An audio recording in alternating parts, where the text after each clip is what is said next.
वेद में मंत्र आया है मंत्रांश से, सूर्यात्मा जगतः तस्य कश्च। इस जगत की आत्मा सूर्य है।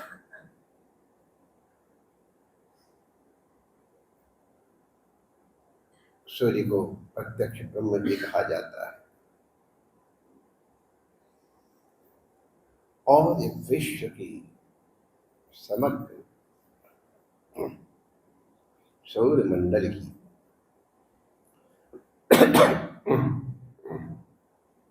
ऊर्जा का एकमात्र प्रदायक या प्रदान करता भगवान सूर्य।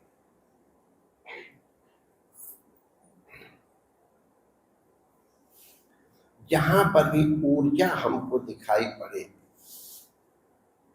मां सूर्य भगवान का स्मरण कर।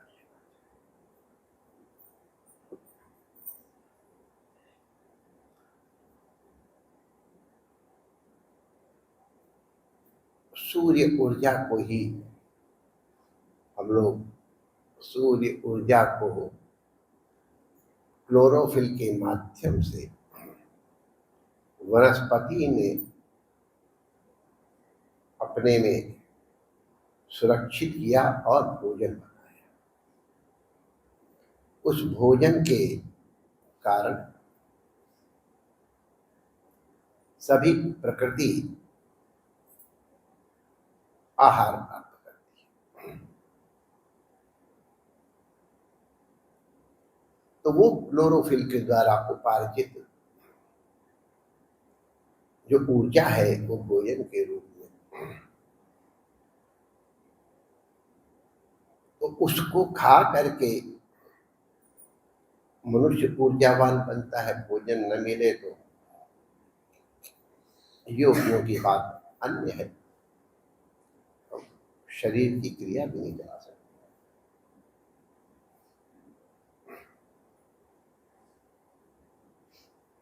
वही ऊर्जा वसा के रूप में एकत्रित हो जाती है, काष्ठ के रूप में भी वो संग्रहित हो जाती है। तो ये जो पेट्रोलियम एनर्जी है, ये सब की सब उस वसा से ही पत्तियों को खा करके, वनस्पतियों को खा करके, या वनस्पति खाने वालों को खा करके ऊर्जा जो उपार्जित हुई वसा के रूप में, वही जब विशेष परिस्थिति आई, सब जीव समाप्त हुए, तो उनकी वसा एकत्रित होकर के ये पेट्रोलियम बन गई। काष्ठ दबे वो कोयला बन गए।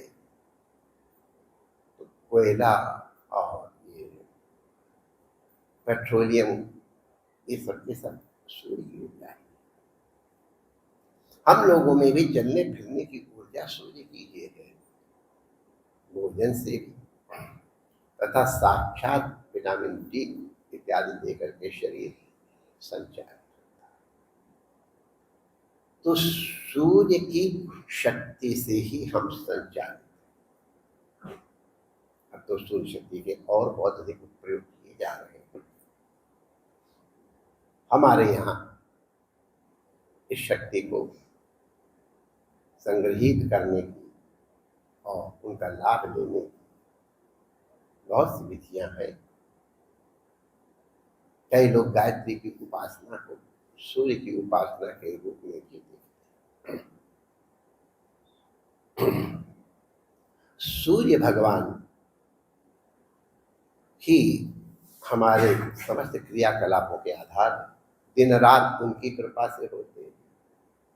हमारे शरीर की जो साइकिल है, उठने की और शयन, ये सब उनसे ही बना है। इसके अभाव में नाना प्रकार के रोग हो जाते हैं। और सूर्य की उपासना करने से दद्र कुष्ठ हरम चैव दारिद्र्यम हरते तथा। शरीर के कुष्ठ रोग आदि जो है वो आदित्य की उपासना से नहीं।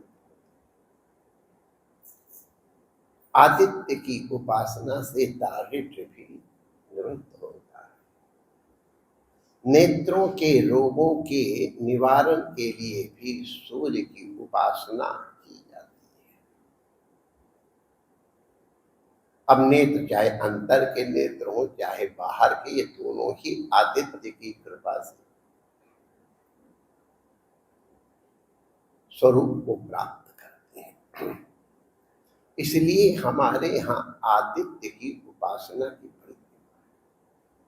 हर आस्तिक स्नान करने के अनंतर सूर्य को अर्घ अवश्य देता है। सूर्य के 12 नाम लेकर के कुछ लोग अर्घ देते हैं, कुछ लोग केवल मंत्र से ही एक सूर्य शास्त्र तेजो राशि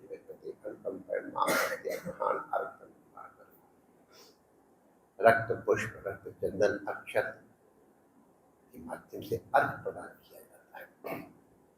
जो लोग सूर्य के उपासक है उनकी विधि तो अलग है, लेकिन अन्य देवताओं के भी जो उपासक है वो भी सूर्य पूजन आवश्यक है। तो बड़ा महत्व है, सूर्य पूजन का बड़ा महत्व है। लेकिन आज की तिथि सूर्य षष्ठी कहलाती और ये बिहार में बहुत अधिक प्रचलित है।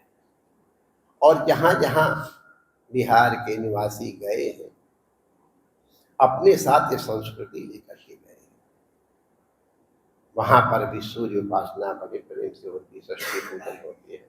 हमारे दिल्ली में तो घाट ही अलग बनवा दिया गया षष्ठी पूजन का, केवल इस निमित्त ही वो घाट बना हुआ है। इतने हमारे मिथिला या बिहार में विशेष करके आए हुए लोग, और इस उत्सव के मनाने के लिए कितने लोग अपने घर जाने की कोशिश करते हैं। हमारा अब तो कोई और अनुभव ही नहीं होता है, लेकिन पहले जब हमको देखने को मिलता था तो गाड़ी में खड़े होने की जगह तो बहुत है, लटकने की भी जगह थी। यद्य विशेष ट्रेन भी चलाई जाती थी पहले, अब शायद कुछ व्यवस्था हो गई हो तो हमको मालूम नहीं है, लेकिन सबकी इच्छा होती है हम आज जाए, तो बड़ा महत्व है। तो इसकी विधि हमने देखी तो एक मैथिल भाषा में वर्ष कृत्य विधि एक ग्रंथ है। उस वर्ष कृत्य विधि में इस सूर्य षष्ठी को प्रतिहार षष्ठी के नाम से कहा गया है, और यही प्रतिहार षष्ठी सूर्य षष्ठी व्रत भी कहलाता है, और वहां इसकी पूजा की सर्वांग विधि निरूपित है। हमारे यहाँ तो प्राय लोग परंपरा से ही इसको करते हैं, प्रातः काल ही, बल्कि पंचमी को ही लोग संयम करते हैं, आहार करके, और फिर एक दिन विशेष संयम करते हैं, सूर्य की उपासना करते हैं। दरिया में खास तौर से सूप बढ़िया बढ़िया चीजें लेकर के जाते हैं, दीपक जलाते हैं, कथा सुनते हैं, भोग लगाते हैं। इस दिन एक ठकुआ करके पदार्थ होता है, बड़ा बढ़िया होता है, गुड़ डाल करके आटे में, और उसको बनाते हैं, और उसमें सूर्य के रथ का चिन्ह एक लकड़ी के साथ से ऐसे करके करके बनाते हैं। वो आज का विशेष है। तो सूर्य की भगवान करके फिर और अगले दिन भी जैसे ही सूर्य उदय होते होते तब उनको अर्घ दे करके, ये जो आप लोगों की सेवा में वर्षकृत विधि की जो चर्चा की गई उसमें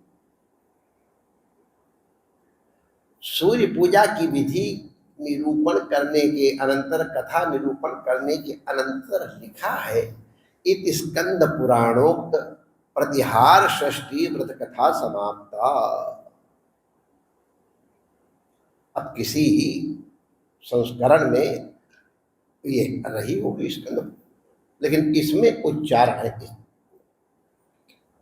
प्रतिहार का। एक साधारण अर्थ अगर लगा तो जादू या चमत्कार है। सूर्य की उपासना करने से ये चमत्कार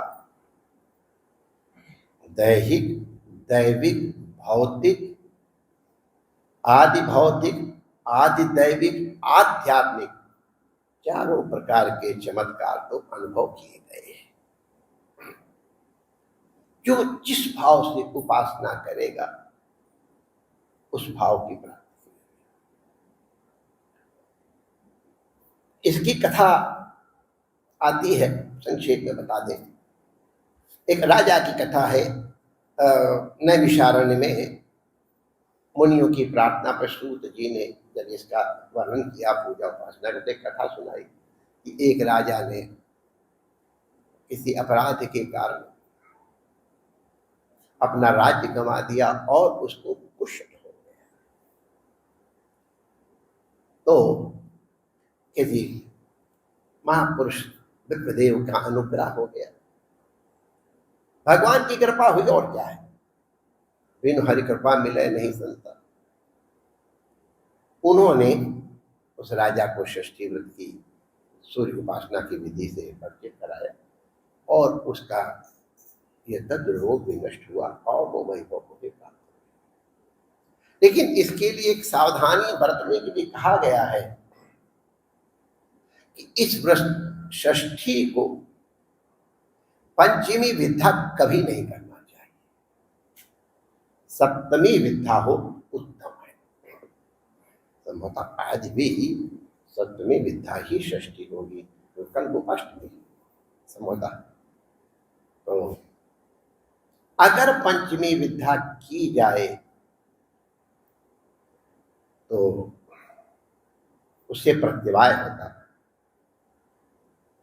नाग विद्या न कर्तव्या षष्ठी चैव कदाचन। पंचमी से भुक्त युक्त षष्ठी में इस व्रत को नहीं करना चाहिए। उदाहरण दिया कि राजा सगर ने इस षष्ठी व्रत को पंचमी विद्या तिथि में कर लिया था और इसी कारण उन्हें कपिल मुनि जी के श्राप इत्यादि के द्वारा और अपने पुत्रों की भी हानि की अनुभूति करनी पड़ी। तो इसलिए